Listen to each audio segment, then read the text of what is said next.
Did I hear this correctly? That Dr. Brinton said, after menopause, when estrogen goes down, the brain can't utilize glucose, so the brain eats itself. Did I get that right? Clear this up for me. I'm like, this is what I heard. And you're like, yep. A female's brain literally eats itself during menopause if you don't replace it with hormone replacement therapy.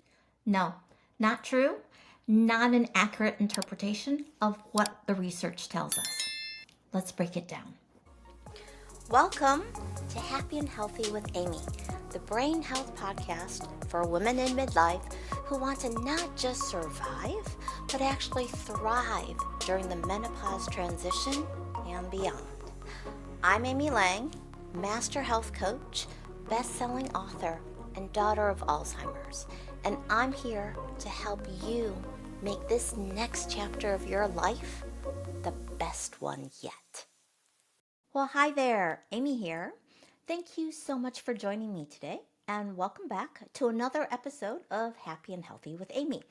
So I want to talk about something that's been blowing up my inbox. You've probably seen the video clip.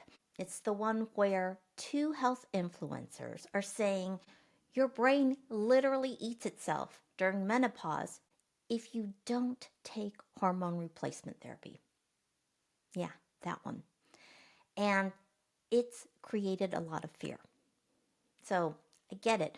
When you're already dealing with brain fog, sleep issues, and memory problems during perimenopause or menopause, hearing that your brain is eating itself, well, it's terrifying, right? Now, here's why I'm actually grateful this clip went viral. Because while it's missing some really important context and nuance, and yes, it created a lot of fear, it's also created this massive opportunity for us to have a conversation about something that matters so much. Brain health for women during the menopause transition. So the scientists whose research was being referenced, they've come forward to clarify what their work really shows. And that's what we're going to unpack today. So I want you to be able to make decisions not from a place of fear, but empowerment. So we're going to look at what the science actually says about your brain during menopause, what's really happening with brain energy metabolism, and most importantly, what you can do to support your beautiful, amazing brain through this transition. Okay, so let's dive in. Let's start with where this whole brain eats itself thing came from, because context matters, right? So the viral clip featured two health influencers, Dr. Kelly Casperson and Dr. Louisa Nicola. And they were discussing research by Dr. Roberta Diaz Brinton. Now, Dr. Brinton is a highly respected neuroscientist who's spent decades studying how the brain changes during menopause. And her work is genuinely groundbreaking. But what happened was this. Her nuanced, complex research about metabolic adaptation in animal models got boiled down to a 60-minute soundbite that made it sound like your brain is self-destructing if you don't take hormones, right? If you're not using HRT or MHT. So here's the actual clip. Did I hear this correctly? That Dr. Brinton said, after menopause, when estrogen goes down, the brain can't utilize glucose, so the brain eats itself. Did I get that right? Clear this up for me. I'm like, this is what I heard. And you're like, yep. A female's brain literally eats itself during menopause if you don't replace it with hormone replacement therapy. Estrogen in the brain does multiple things. One of them is it helps with glucose metabolism. What do we see in women at the onset of menopause? We see a reduction in brain glucose metabolism of 20 to 30%. So when the brain cells don't have glucose to operate, to function, glucose is the main primary fuel source for the brain. What does it do? Well, it doesn't sit there in a starved state because neurons are smart and they're hungry. So it says, how can I feed myself? And I don't have any available ketones right now. So it makes its own ketones by using the fat in the brain. Your brain is literally just eating itself. So this clip has gotten tens of thousands of views so far. You can still find it on YouTube and TikTok. I'm not sure about Instagram. All right. Now, here's what actually concerned the scientists when they saw this. We're talking about the scientists who were part of the study. Okay. So Dr. Lisa Mosconi, who came forward to address this publicly in an Instagram Live with Dr. Aisha Sherzai, she talked about how this clip was creating unnecessary fear while oversimplifying some really important science. So what did Dr. Brinton's research actually show? Let's break it down. Dr. Brinton's team used female rodents to study what happens to brain metabolism when estrogen drops. So, in order to mimic the post-menopause hormonal environment in these animals, they removed their ovaries. They surgically removed them. Okay? And this method has been used for decades in research because, well, rodents don't naturally go through menopause. Okay? So here's what they found.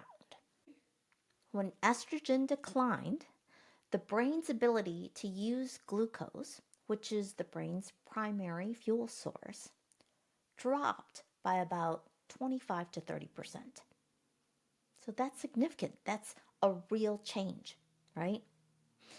But, and this is the critical part, the brain didn't just shut down. The brain did what brains do. It adapted, even in the mice and rats. It made what's called a metabolic switch. It started using an alternative fuel source, ketones. So ketones are made from fat. And to create those ketones, the brain broke down some of its own stored lipids, specifically from white matter in the brain. Now, this is where the eating itself metaphor came from. Because, yes, technically, the brain is using some of its own fat stores for fuel. And the scientific term for this is catabolism, breaking down complex molecules to produce energy, ATP. Okay? But, and this is where Dr. Aisha Sherzai and Dr. Lisa Mosconi were very clear about this, okay? This is not the same thing as your brain falling apart or self-destructing. This is an adaptive metabolic response. It's your brain being smart, conserving resources, finding alternative energy pathways. So you can think of it like this. If the power went out, your fridge would stop working, right? But instead of letting all your food spoil, you fire up the backup generator in your garage. It's not ideal, but it works. And it's a temporary solution, right? You are adapting. Now, here's another really important point that Dr. Mosconi emphasized. You probably guessed it already. These findings were in rodents. And again, rodent menopause is not the same as human menopause. Mice don't live 30 years post-reproduction like we do. The time frames are completely different. And the hormonal patterns are also different. So while animal studies give us really valuable clues about biological mechanisms, you cannot just directly extrapolate those findings to women without looking at the human data, right? Well, that's exactly what Dr. Mosconi has been doing for years, studying women's brains through menopause using advanced imaging techniques. So now let's talk about what happens in actual human brains during menopause. Dr. Lisa Mosconi has conducted multiple studies using PET scans and MRI imaging to track brain changes in women going through the menopause transition. In her 2018 study, she found several things. First, women in perimenopause and postmenopause showed lower brain glucose metabolism compared to men of the same age. So that energy shift, that's real and it's measurable. Second, there was some gray matter shrinkage, particularly in the hippocampus, right? That's your memory center. And third, some women showed signs of increased amyloid beta accumulation. Now, as you probably know, especially if you've been listening to this podcast for a while or following me on Instagram or Facebook, amyloid beta is a protein that's associated with Alzheimer's risk. So, if you heard these findings, you might think, okay, this sounds terrible. This sounds like my brain is in trouble. But here's what's so important, and this is what Dr. Mosconi found in her follow-up studies. These changes weren't permanent.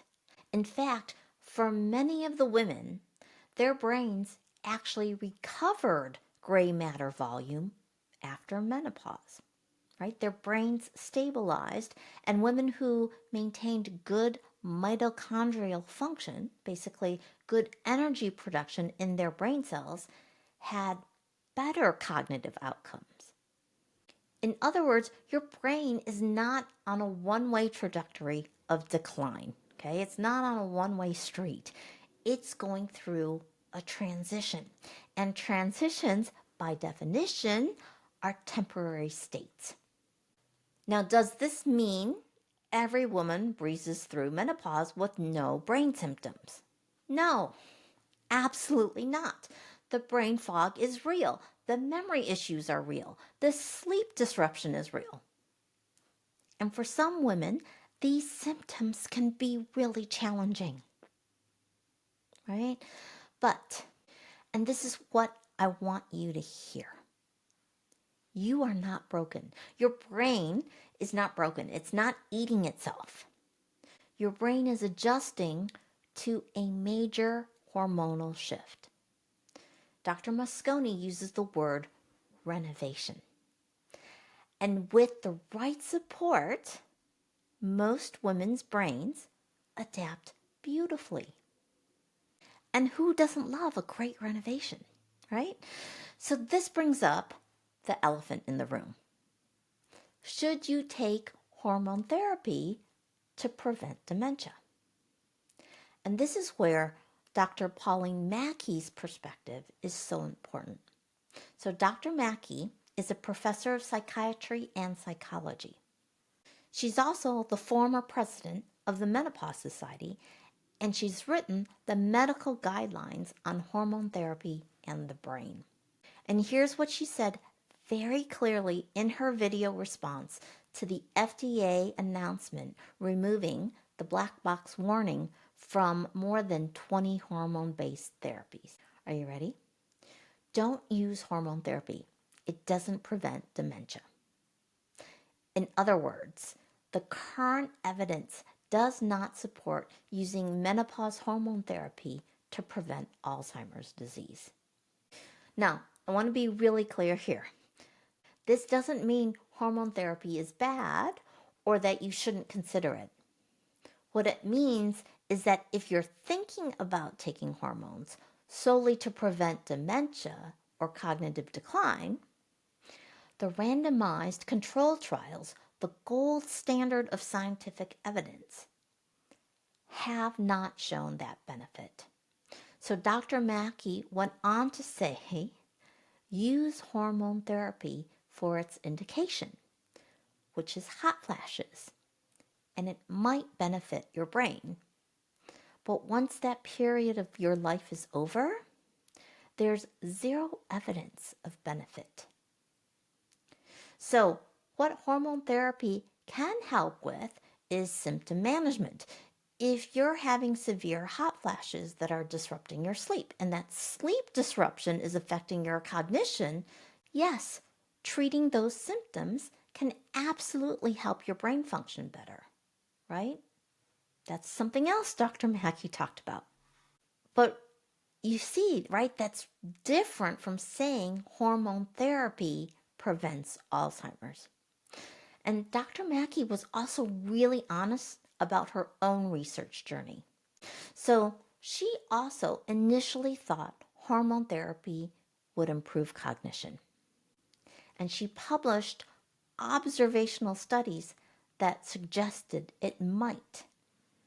But when she conducted randomized control trials, she found no cognitive benefit in women who weren't experiencing severe symptoms. And you got to appreciate that level of scientific honesty, because that's how science works. You follow the evidence, even when it contradicts what you hoped to find. She proved herself wrong. All right, now full transparency, I am on menopausal hormone therapy. I'm taking estrogen and progesterone, right? I made that decision with my doctor based on my symptoms. I had hot flashes and I was waking up at 4 in the morning every night, not being able to go back to sleep. So with my symptoms, my risk factors, and my personal health goals, we decided it would be helpful for me. But again, I started it because my quality of life during the menopause transition really needed support. And that's really the key message here. Hormone therapy decisions should be personalized based on your individual symptoms and medical history, not driven by fear or viral sound bites. All right, so if hormone therapy isn't the magic bullet for brain health during menopause, what can you do? This is where I want to shift from fear to empowerment, because there are so many evidence-based strategies that support your brain through this transition. All right, so I'm going to organize it around 5 principles for brain health optimization that I've talked about before on this podcast. Principle number 1, energy management. Remember, one of the core issues during menopause is that brain energy metabolism shifts, right? So we want to support that energy system. How? Well, first, through nutrition. Your brain needs premium fuel. We're talking omega-3 fatty acids from sources like walnuts, flaxseed, and salmon. These support brain structure and reduce inflammation. You also want complex carbohydrates, things like oats, sweet potatoes, brown rice, quinoa, okay? Because these provide steady glucose for your brain. And the Mediterranean style diet, or the MIND diet, have been shown in multiple studies to support cognitive function and reduce Alzheimer's risk. Why? Because they're rich in healthy fats, whole grains, vegetables, and lean proteins. It's basically like brain food. All right, second, physical activity. Exercises increases blood flow to your brain, right? Meaning you're getting more nutrients to your brain. It improves insulin sensitivity, which helps with glucose metabolism, and it actually promotes the growth of new brain cells. We're talking neuroplasticity here. So you don't need to become a marathon runner, right? Even regular walking, like 30 minutes a day, and strength training just twice a week can make a measurable difference. And third, sleep. This is huge, okay? During deep sleep, your brain literally clears out metabolic waste, including amyloid beta.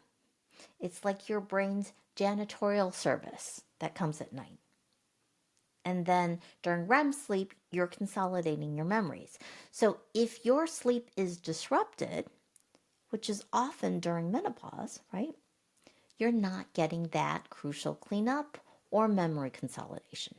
And this is where addressing sleep issues becomes a brain health priority. And yes, sometimes that might include hormone therapy if hot flashes are destroying your sleep. But it might also include sleep hygiene, stress management, or other interventions like cognitive behavioral therapy. Okay? Principle number 2, balance and harmony. Your brain craves equilibrium. We're talking about balancing your sleep-wake cycle, your stress recovery cycle, and your inflammation repair cycle. So chronic stress is particularly problematic because it elevates cortisol levels, right? Which can impair memory and accelerate brain aging. So finding ways to manage stress, whether it's through meditation or breath work or time in nature, or even just regular connection with friends. These aren't just nice to haves. They're brain health essentials. Principle number 3, address root causes. So instead of just treating symptoms, we want to look at underlying patterns. What's driving inflammation in your body? How's your metabolic health? How's your cardiovascular health? Because here's the thing, what's good for your heart is good for your brain. Managing blood pressure, cholesterol, blood sugar, these all impact brain health, especially during the menopause transition when metabolic risk factors tend to increase. Okay, principle number 4, holistic integration. Your brain doesn't exist in isolation. It's connected to your cardiovascular system, your metabolic system, your hormonal system, your gut health, your immune system, right? All of these systems talk to each other and influence each other. So when we support your overall health, when we reduce systemic inflammation, when we optimize your gut microbiome, when we support your immune function, we're also supporting your brain. And then finally, principle number 5, use it or lose it. Your brain needs regular challenge and stimulation, just like your muscles. So learning new things, social connection, cognitive engagement, these all promote neuroplasticity and build cognitive reserve. That makes your brain Alzheimer's resistant. Okay, so let's zoom out for a second. The message that your brain eats itself during menopause isn't just scientifically inaccurate, it's harmful. It turns a normal biological transition into what sounds like a medical crisis, right? And it creates fear where there should be understanding. Your brain is not disintegrating during menopause. It's adapting to a hormonal shift. And just like it did during puberty, and just like it did if you went through pregnancy, your brain is adapting. So yes, some women need more support during this transition. Maybe that's hormone therapy. Maybe that's GLP-1s. Maybe that's lifestyle interventions. Maybe it's a combination, right? But the process itself is adaptive, not destructive. Again, you are not broken. You're not falling apart. You're becoming. Now, I know this might sound a little woo-woo, right? But I mean it, because menopause isn't just the beginning of the end, right? It's your second spring. And your brain and body are reorganizing or renovating for the next chapter of your life. And that chapter can be powerful, clear-minded, and vibrant. if we support it properly. All right, so here's what I want you to take away from this episode. Number one, the viral claim about your brain eating itself was based on a misinterpretation of animal research and lacks the nuance of what actually happens in human brains. Number two, yes, brain energy metabolism does shift during menopause. That's real. But it's also just a transition period and temporary. So most women's brains recover and stabilize post-menopause. Number three, hormone therapy can be helpful for symptom management, but it's not proven to prevent dementia or Alzheimer's, right? So that decision to go on hormone therapy should be personal and based on your individual situation. And number four, there are powerful evidence-based strategies you can implement right now to support your brain health, regardless of whether you choose hormone therapy or not. So, if this episode gave you some peace of mind, if it replaced fear with understanding, please share it with a friend who might need to hear this too, right? If you found it useful, hit that subscribe and like button if you're watching this on YouTube. And if you're thinking, okay, Amy, this all makes sense, but where do I actually start? I've also got you covered. I've created a free guide called the Restored Protocol, and it breaks down exactly how to support your brain through the menopause transition and beyond. It's a simple, actionable framework based on the 5 principles I just talked about. And you can download it by going to moxie-club.com/restored. That's RESTORED. Or you can just use that QR code if you're watching on YouTube. All right?